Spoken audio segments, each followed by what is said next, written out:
First tonight on Our News Weekend, a tragic start to the first weekend of the new year. This as authorities investigate a suspected drowning in West End, Grand Bahama, leaving local residents shaken. Hear from a resident and a family member of the victim straight ahead. Plus, just one day after her historic swearing-in, PLP Chairman Fred Mitchell congratulates the nation's first woman commissioner of police. Plus, Free National Movement Chairman Dr. Dwayne Sand says government has failed Bahamians after more than 3 years in office. We'll have his full comments on Our News Weekend straight ahead.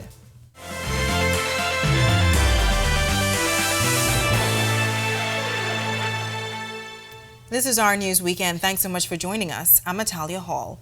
A tragic start to the first weekend of the new year on Grand Bahama. This as authorities are investigating a suspected drowning in the West End community. Tonight, we hear from a local resident and a family member of the victim. When I went out there to go fishing, I saw an object floating in the water. It appeared to me like it was a tire, a floating tire. So then I retrieved the boat, me and my son, and I went out there and I saw it was a body. So after I saw it was a body, I come back and I went to the police station and called the police. West End resident and fisherman Derek Darville Sr. made the unfortunate discovery early Sunday morning. Darville tells Our News he spotted the body while out fishing, initially mistaking it for a tire. Upon recognizing the man as a neighbor, he says immediately he contacted authorities. Police told us they received reports around 9:30 of a man found unresponsive in the water near a local church. A medical team pronounced him dead at the scene. When Our News arrived at the scene, individuals believed to be family members were gathered nearby. As press liaison officer Superintendent Stephen Roll told Our News an autopsy will be conducted to determine the exact cause of death. At this time, I can say the male is known to the police. The person in his late 60s. Family members devastated by the news. Lawrence Lang, who identified himself as the victim's brother, says he was shocked to hear about his siblings passing. I just got the news this morning. I had no idea. But I believe it was a cramp or something, It's a water cold. I had a brother in 2002, right, the same way, on the same day too, on the New Year. He says the loss is indescribable. That's like my heart even ain't beating. That's the last one of the 6 brothers. He also shared how much his brother loved the water. He liked the water, just like all us. All us grew up on the sea. From our daddy, we all the seamen. And we just love the water. And, he go get crawfish, count fish, and all that. As for Darville, he says the loss will be deeply felt within the community. I feel bad because I know it's a diver too, and it's one of us, so I'll miss him because every day I go, I saw him, or when I coming in, I saw him grab a barrel and say, well, he's going with a low tide to retrieve some conch off the bay. That's how he making money, but he have a little ordinary job that he do, but that's where he like when tide low, he go there and pick up a few conchs and come ashore and make $1. Hundreds of officers from the Royal Bahamas Police Force marked the start of the year with their annual church service on Sunday afternoon at Life Changers Ministries on Bacardi Road. Prime Minister Philip Davis and National Security Minister Wayne Munro were among the senior government officials present, showing support for Commissioner Chantal Knowles, who officially assumed leadership of the force in a handover ceremony at police headquarters on Friday.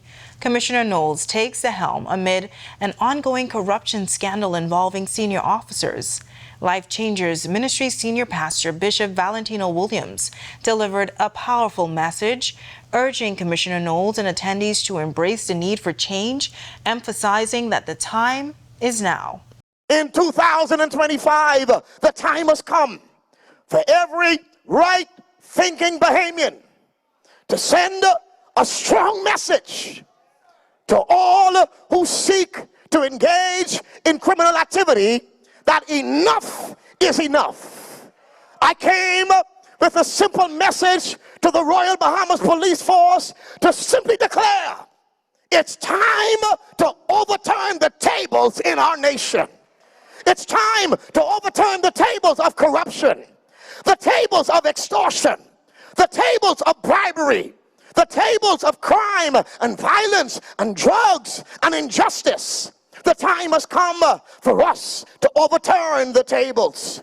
Before presenting to the church, Commissioner Knowles received well wishes from senior members of the Bahamas Christian Council, who pledged their encouragement for her leadership. She expressed her gratitude and called for support in the work ahead. The message today I share with you, that we all overturn those tables. I also say to you that as we look to God to renew our courage, loyalty, and integrity, that you do the same, because we all have a job to do to protect and serve the people of our country. Today's service was followed by the force's annual parade. Be sure to stay tuned to Our News this week for more from today's service. And one day after she was sworn in as the first woman Commissioner of Police, Foreign Affairs Minister and PLP Chairman Fred Mitchell congratulated her on the appointment and wished her well. In her address at the handover ceremony Friday, Knowles pledged to restore the image of the force through positive changes while enforcing the rule of law. Mitchell says the hope is that a fresh face will bring new ideas to fighting crime. Amid an ongoing fight against crime, Mitchell said no police commissioner can solve a crime, neither can a government. A mistake has been made, in my view, in putting onto governments, prime ministers, political parties, the burden of solving crime. The problems are complex that have led us to where we are. There have been over 600 murders in Trinidad and Tobago over the last year. In response, they announced just before the new year that they were going to a state of public emergency, the main feature of which is a total suppression of the right to bail. Mitchell says the question is if this is something the public wants here in the Bahamas. The Foreign Affairs Minister said there may be a need for more aggressive and intelligent-led policing. There will also have to be some look at the Bail Act again, I suspect, because clearly too many of the bad boys are being let back out on the streets by the courts. So as we welcome the new Commissioner of Police, that's the charge that we say publicly. Our hope is that a fresh face will bring new ideas to fighting crime. After just over 3 years in office, Free National Movement Chairman Dr. Dwayne Sands says the Davis administration has failed the Bahamian people. Dr. Sands cited crime, the cost of living, and other major issues facing everyday Bahamians as reasons for the below-average review. With the next general election set for 2026, Sands says the Bahamian people must elect a government to address the issues. After 3+ years in government, it is clear that the PLP has been a terrible, a dismal failure. The promised new day never arrived. Instead, they returned us to the bad, old, corrupt, scandal-ridden days of the old PLP. The F&M chairman says the PLP government has not built any Family Island airports despite the Family Island Renaissance project. Sands says the F&M's goal is to offer plans and programs. And our reform agenda will include judicial reform, such as increasing the number of Supreme Court justices dedicated to murder and other violent crimes. We urgently need a new tourism strategy to increase the number of stopover visitors. I'm going to say that again, stopover visitors, which fell in the earlier part of 2024. There's an urgent need for police reform, and we will look at reform measures and command structures introduced by previous F&M administrations that were proposed by international experts for the Bahamas. 19 Cuban nationals were repatriated to Havana on Friday in the first migrant operation of 2025.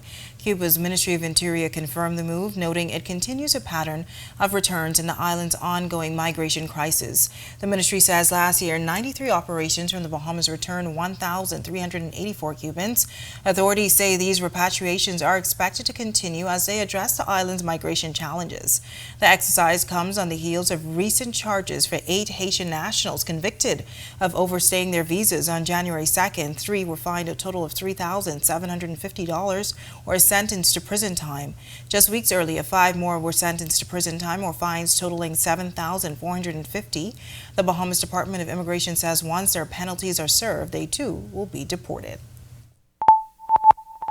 With less than a week until the start of the new legal year, the Supreme Court welcomes a new addition to the bench, Leif Gunnar Ferguson, Casey, was sworn in as a Supreme Court justice during a ceremony at Government House on Thursday.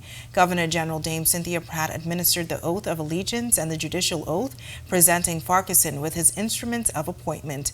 Justice Farquharson is pictured with Dame Cynthia and Chief Justice Sir Ian Winder. Remember to tune in to our TV network this Wednesday at 8:30 a.m. for live coverage of the 2025 opening of the legal year, or stream it live right from the Our News Bahamas Facebook page. When Our News Weekend comes back from the break, Falcon 9 sends 21 Starlink satellites into orbit and lands on a drone ship east of the Bahamas. We have more details coming up. Plus, orientation kicks off at the University of the Bahamas as hundreds of new students prepare for academic advisement for the start of the new semester. And later, a busy week for Bahamian leaders. This as the Chinese ambassador made a courtesy call to Prime Minister Philip Davis to offer New Year's greetings. That's all coming up when Our News Weekend returns. America's 47th President Donald J. Trump takes office on January 20th. With a decisive victory and clear mandate from the American people, what will his anticipated policy changes in immigration, taxation, climate change, foreign policy, and social reconstruction mean for the Bahamas and the region? Join On the Record with me, Jerome Sawyer, Thursday, January 23rd at 8 p.m. from the nation's capital, or a special Mission to Washington.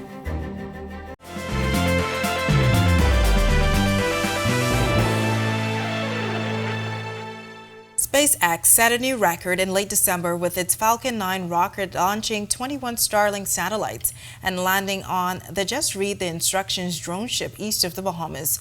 The successful mission is a part of SpaceX's expanding presence in the region following its February 2024 agreement with the Davis administration, making the Bahamas the exclusive site for Falcon 9 landings on a drone ship. This partnership will offer tourists a front-row view of space launches from the islands across the country. The agreement also brings Starlink internet to the Family Islands and includes a new space exhibit, which the Ministry of Tourism says will position the Bahamas as a global hub for space tourism and innovation. Well, over 680 new students have kicked off their academic journey at the University of the Bahamas, taking part in orientation activities and academic advisement ahead of the spring 2025 semester classes. UB's Performing Arts Center was recently packed for the welcome ceremony, where new students were introduced to campus life, guided through university procedures, and encouraged to build lasting networks. In her keynote address, Vice President of Marketing and Public Relations, Gandhi Pinder, urged students to build connections that will benefit their future professional journeys. Meanwhile, UB's leadership reassured students of the institution's commitment to their success.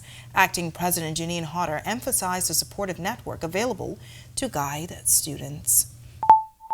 Well, it's been a busy past week for our leaders in the Bahamas, with some important visits starting on December 31st, when Chinese Ambassador Yang Jiran stopped by to wish Prime Minister Philip Davis a Happy New Year. The two discussed strengthening ties between China and the Bahamas, with the Prime Minister praising the ambassador's work over the past 6 months. The ambassador highlighted recent successes in economic trade and people-to-people cooperation. Meanwhile, Governor General Dame Cynthia Pratt, along with her staff, took part in a service of Thanksgiving at Bethel Baptist Church on January 2nd to celebrate the new year. And U.S. talk show host Armstrong Williams was also in town, first meeting Deputy Prime Minister Chester Cooper at the Atlantis Resort on December 30th, then visiting Minister Miles Rhoda at the Ministry of Social Services on December 31st. And to end 2024, the Nassau Paradise Island Promotion Board brought a taste of the Bahamas to London in a very fun and innovative way. Back in December, the organization launched a 4-day consumer activation aimed at showcasing the sunny allure of Nassau and Paradise Island just when Londoners needed it most. The activation began in Canary Wharf before moving to South Bank. It featured a unique pop-up advert targeting those suffering from seasonal affective disorder, a condition common during London's long, gloomy winter months. The pop-up transported passerby to the bright sun-kissed shores of the Bahamas with a destination video and light therapy mimicking the warmth of the island's sun. CEO Joy Jirbelu expressed excitement about the campaign, noting, "Nassau and Paradise Island are the ultimate escape from the winter blues. We were delighted to bring this pop-up of paradise to London." Still to come on Our News Weekend, churches empowers inner city communities. Providence Baptist and First Baptist team up to address crime and poverty through holistic development. We have the full story coming up. Also, New Year, New You. At their first meeting of the year, the Rotary Club commits to community service, urging members to spark positive change in 2025. A college football standout hits the transfer portal. Find out who next on Our Sports Weekend. America's 47th President Donald J. Trump takes office on January 20th. With a decisive victory and clear mandate from the American people, what will his anticipated policy changes in immigration, taxation, climate change, foreign policy, and social reconstruction mean for the Bahamas and the region? Join On the Record with me, Jerome Sawyer, Thursday, January 23rd at 8 p.m. from the nation's capital or a special mission to Washington.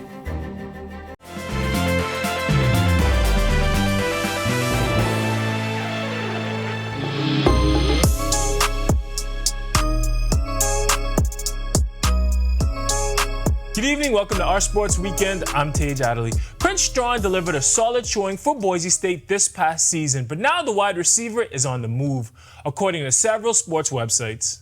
The receiver from Grand Bahamas showed a ton of potential in a limited role, logging 25 catches for 304 yards and a touchdown in a run-heavy offense featuring the country's best running back, Ashton Genty.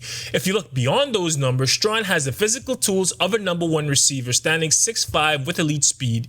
He stepped up when his team needed him the most, leading the team in catches in last week's Fiesta Bowl loss to Penn State.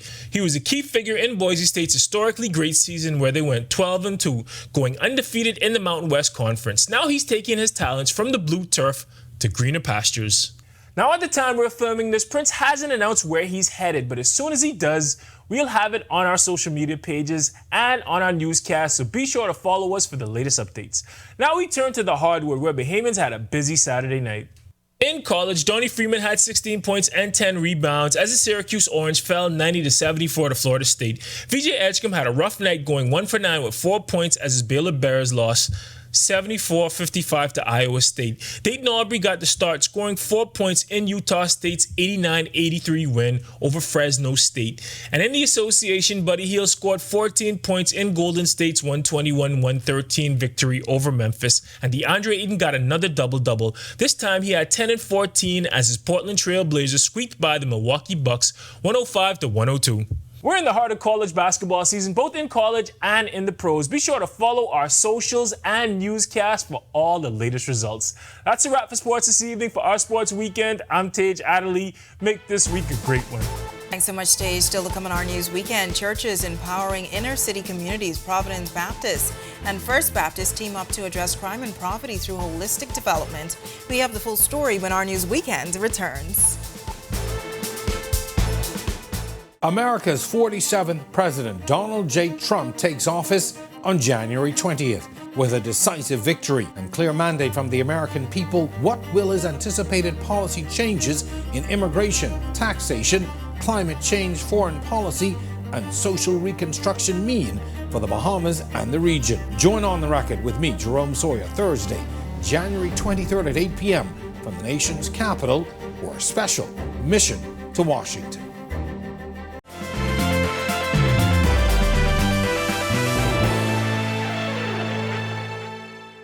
Welcome back to Our News. Cooler temperatures in the capital on this Sunday. Wondering what else we can expect for the new work week that's on the way? Meteorologist Ian McKenzie is in the Weather Center with your weekend weather planner. Ian. Thanks, Natalia, and good evening, Bahamas. Welcome to your Sunday evening forecast. We're currently outside our studios. We're under partly cloudy skies with a temperature of 68. Feels like the same. Winds are from the east-northeast at 10 miles per hour. Temperatures across our nation at this time: Freeport at 66. They had 52 last night, folks. Marsh Harbor also at 66, 69 in Allenstown, Great Harbor Key, and in Governor's Harbor, 70 in Nicholstown, Andros, and 68 in the capital. In the central Bahamas, we have 70 in Camps Bay, a set of 68s in Georgetown, Arthurstown, and in Coburn Towns in Salvador, 67 in Deadman's Key, Long Island. In the southeast Bahamas, 73 in Duncantown, 70 in Colonel Hill, 71 in Delectable Bay, 72 in Abrahams Bay, 74 in Providenciales, and 75 in Matthewtown in Agua. First look now at our satellite and radar imagery where we have high pressure to the north. We have some cloudiness streaming across us. Not much to talk about in terms of any type of shower activity. And where most of the clouds are concentrated across the southeast Bahamas, that is all courtesy of that frontal system that pushed through us yesterday. Boating forecast still not on the best side at this time. We have a caution out there, mainly due to those swells. Winds will be southerly at 10 to 15 knots, picking up a bit as that high pressure builds. Seas 3 to 5, but up to 8 feet in north to northeasterly swells. High tide at 12:17 morning, low tide at 6:20 a.m. tomorrow as well.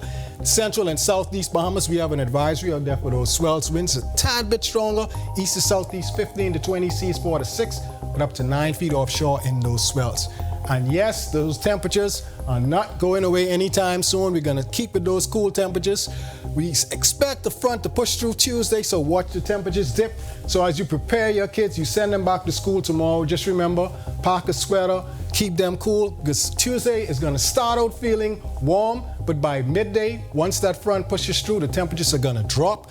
So expect cooling conditions. So again, parents, pack your kids accordingly. Expect cool temperatures throughout the week, throughout the month. This is January, February, the coolest months of the year. Expect those highs only to get up into the low 70s with your lows hanging around low 60s and even popping into the 50s. That's a wrap in the evening forecast. Make it a great, safe, fun week, everyone. Thanks, Ian. Parents, be sure to take that advice. Well, two local churches, Providence Baptist and First Baptist, are teaming up with a global leadership strategist to empower inner city residents. The goal, to fight crime and poverty by changing mindsets and fostering holistic growth. That strategist is Dr. Angela Banks, who made the trip to Nassau to share her expertise. While the main training conference has wrapped up, Dr. Banks says her connection to the Christian community here runs deep. For 17 years, she's been helping leaders, builders, and dreamers find their purpose and make an impact. Develop, empower, and promote leaders. And when we go to the core of that, we focus on dreams and visions. God has given every last one of us a purpose, and he does that through dreams and visions. And so what we've been able to do is to be able to personalize it with individuals starting with themselves, and then allow them to be developed, empowered, and promoted, which then allows them to come back out into the community and be very effective in what it is that they're called to do. And when you take that from an individual and a silo standpoint and bring it together collectively, it's a powerful move. Pastors from Providence Baptist and First Baptist churches agree. Reverend Clinton Minnis and Reverend Dr. Diana Francis say this initiative is exactly what the country needs right now. We have come together, cross boundaries from St. Barnabas and Angliston, to make a connection so that we can influence community developmental needs in our cities. Well, New Year, New Me. It's a popular phrase, and it was the theme of Rotary Club of Bahamas' first meeting of the year. On Saturday, the club is energizing the community with a renewed commitment to service. The meeting held at the Ocean Reef Yacht Club featured Senior Pastor Laquez Williams of Jubilee Cathedral as the keynote speaker. Pastor Williams discussed the power of setting meaningful New Year's resolutions and shared practical tips to turn those goals into reality. He encouraged attendees to define their personal goals early, laying the foundation for a successful and fulfilling year ahead. Even by the 10th, which is majority rule day, that most people get rid, or that be the last day, they are consistent in pursuing their New Year's resolution. So today I encourage them, as they continue to go and be God's hand extended in the earth to impact different lives in our community, also part of the group, that they continue to push and to press in spite of all that they may be faced with this year. I believe this is a great opportunity to start afresh, start anew, always putting God first, and always setting goals and making sure be held accountable for the goals that you set. So have an accountability group like this that can help them to push forward and achieve amazing things this year. All right, great advice. And President of the Rotary Club of Grand Bahama, Roosevelt Roll Jr., explains why he believes this topic is relevant right now.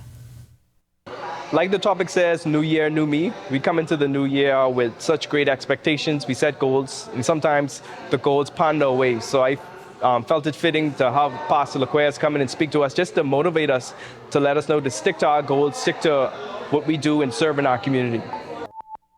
All right, such a great effort, of course, to see that story again. It's available now at ournews.bs. With that, we thank you for joining our News Weekend. On behalf of the entire team, I'm Natalia Hall. Have a great evening.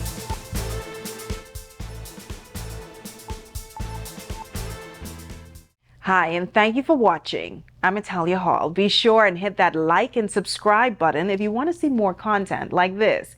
Click right over here. And don't forget to turn on your notifications to see more content from the team you already trust.